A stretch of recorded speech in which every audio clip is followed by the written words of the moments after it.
All right, so in this video, you are going to learn more about how to define your ideal customer. And the reason that we want to focus on your ideal customer is so that we can speak to the pain points and their motivations in a way that's going to influence them persuasively. We want to make sure that we are presenting an offer that they want and that we are doing it in a way that is motivating them to get the results that they're looking for. And a lot of times we speak to multiple personas when we're making an offer, and that can complicate the results and the message so that people just don't resonate with it.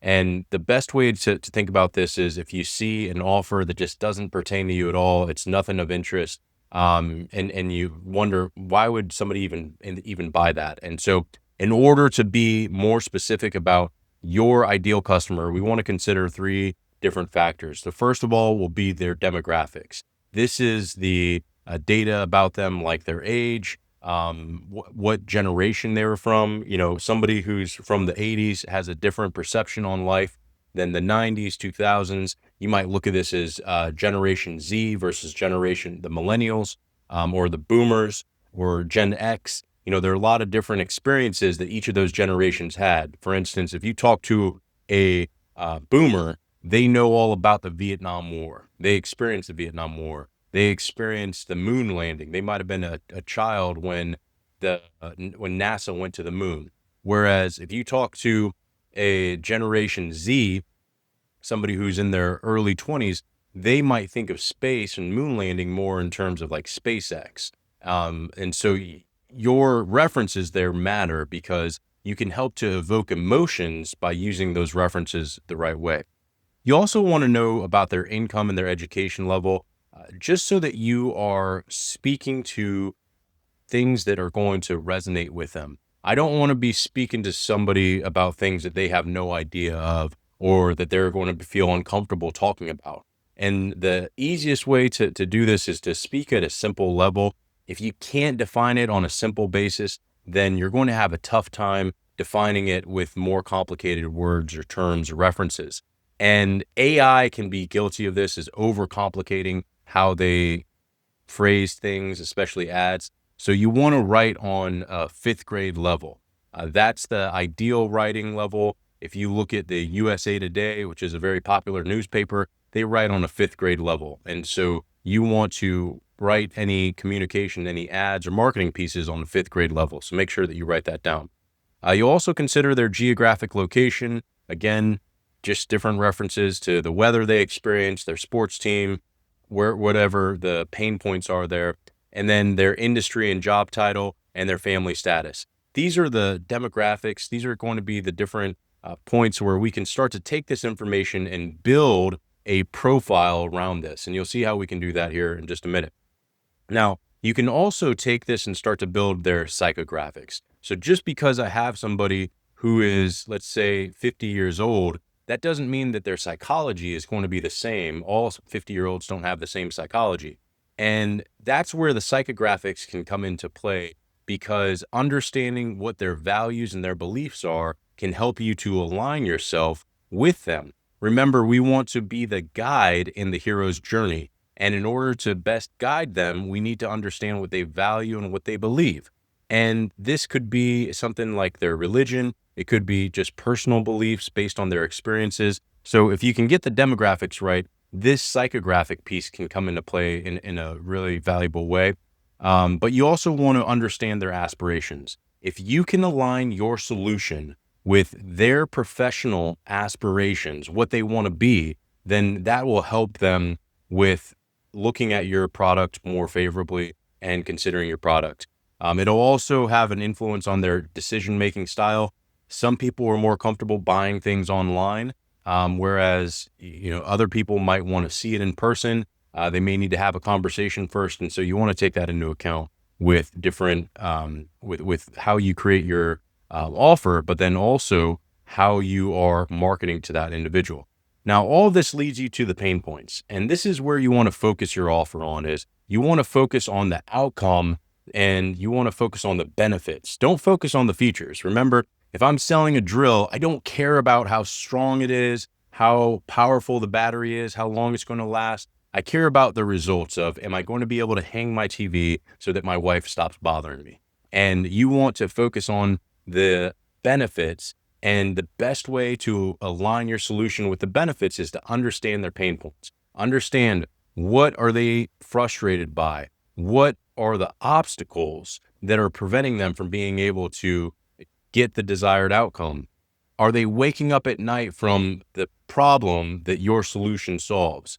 What have they tried in the past? If I'm dealing with back pain, or let's just use one that's more relevant to you all. If I'm dealing with a bad event, this is something that we went through in COVID. Was I hosted the Financial Freedom Summit in a space in Annapolis in 2020, and I was live streaming it, and I learned a lot of lessons the hard way with understanding Wi-Fi bandwidth, understanding that you need to have a day where you actually set up all of your equipment so that you don't arrive the day of and try to shoot.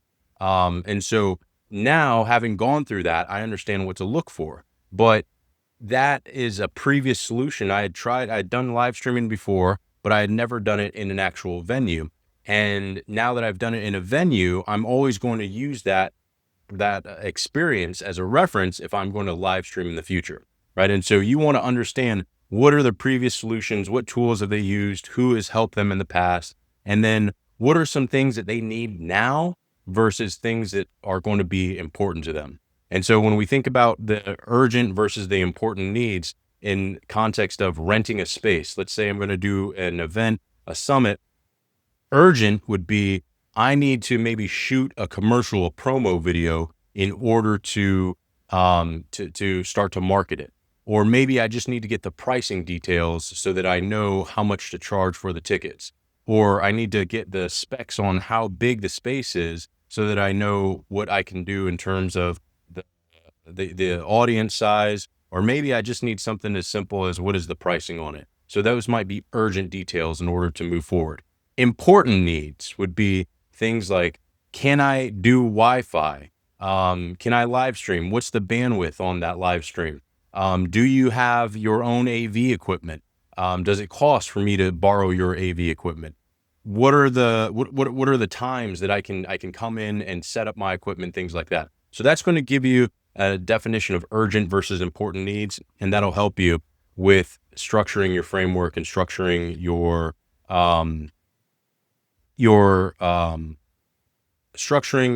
offer for your ideal customer persona, your avatar.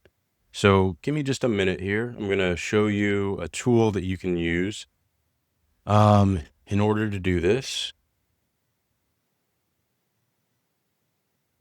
And this is a tool called M1 Project.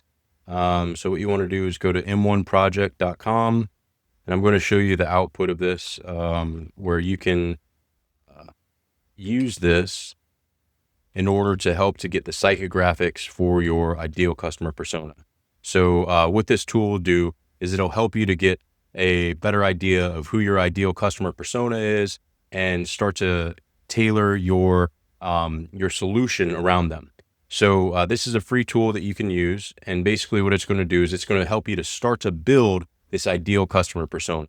And so in my case, I want to sell to advisors. I want to sell to financial advisors who want to build their business. You see here that we have developed a persona. This guy's name is Michael. I encourage you to go out and to actually create an image of this individual.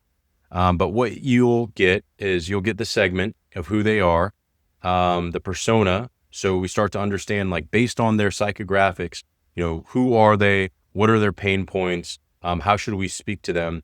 And the reason you want to do this is it's going to start to give you a lot of great detail so that you're able to focus your messaging on this and start to craft your offer around this. So you can see here's the pain is that they're shifting from traditional methods to digital platforms. Here's what they need. They're going to buy this in order to leverage some different tools. It gives me a little bit of background about them, but then it'll also tell me a little bit about their company, right? If you're selling to a business, you have to understand who is that person in the business and what is the context there in the company, right? Who are they responsible for answering to? What is the decision-making process? what are some of their beliefs, things like that. So you see we have the company type, annual revenue, size, things like that.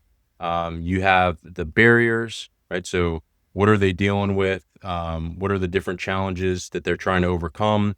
So I really like this because it helps with looking at those clear objections that they're going to give you as to why they wouldn't buy. So I'm not going to buy because I'm not that comfortable with technology. Well, you see that they rely on traditional paper-based methods. And what we can do is when we're talking to them, we want to spot this. We want to know up front, hey, is this going to be an issue? Do we need to start to head this off earlier on? And the best way to handle this. So let me give you a personal demonstration. Let me make sure that you see our knowledge base and the support materials. And actually, if you want, you can talk to one of our support people so that you know how easy it is to set up. Or maybe we just set you up with everything up front. We do all the work for you. So all you have to do is just go in there and collect appointments on your calendar. You don't even have to mess with the tool. Is that something you'd be interested in? Right. So we can start to build our offer around this. So what I want you to do is to go in here, go to m1-project.com, and you can start to build your ideal customer persona. This is really powerful information that is going to help you with marketing. But really what I want is just these objections, the hesitations, because what we can do is we can make sure that our offer is crafted around this so that we are addressing the pain points of our ideal buyer.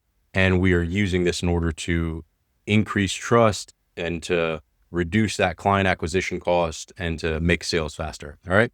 Hopefully this helps you. Let me know what questions you have. Thanks so much.